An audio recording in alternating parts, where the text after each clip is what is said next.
Hey folks, welcome back to Bullets and Brass. Just a quick little update on the Kyle Rittenhouse trial. Not even specifically about the trial, just my thoughts on some things that have been made a little more clear to the general public through the course of the trial.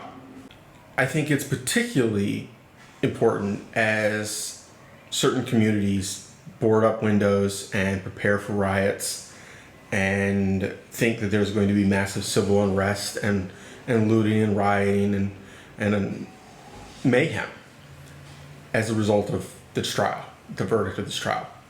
Because nobody honestly thinks it's going to be the right that does this. Nobody honestly thinks the people who are supporting Kyle, or at least don't want him to be convicted, whether you're supporting him or not, whether you believe that he was right. Those are not the ones people are boarding up windows about. Those are not the ones anybody is worried are going to cause trouble. Certainly, if you were the prosecutor and he was found guilty, you may have to worry about some fringe lunatic deciding to come after you. But in general, there's not going to be widespread issues, right?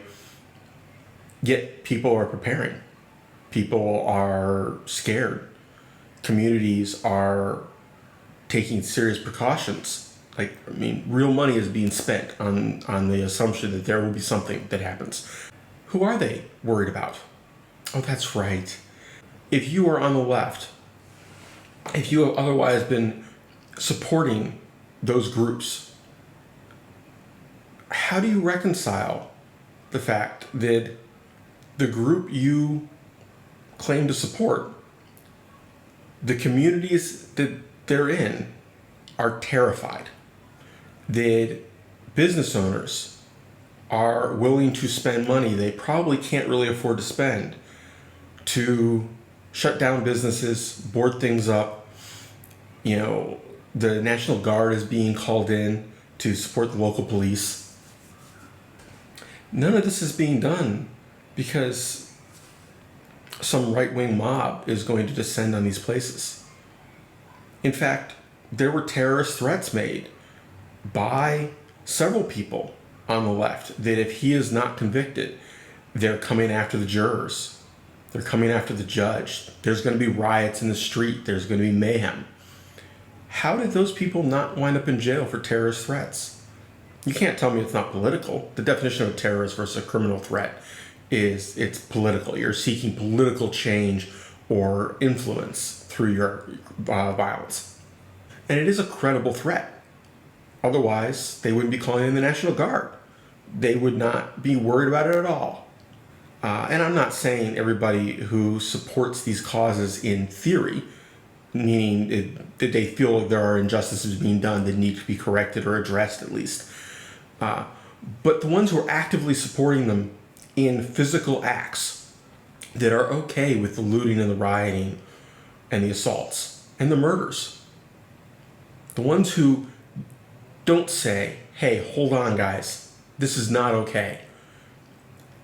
If you didn't stand up in the next meeting that you were at on the Discord discussion and say, hey, this isn't what we're for.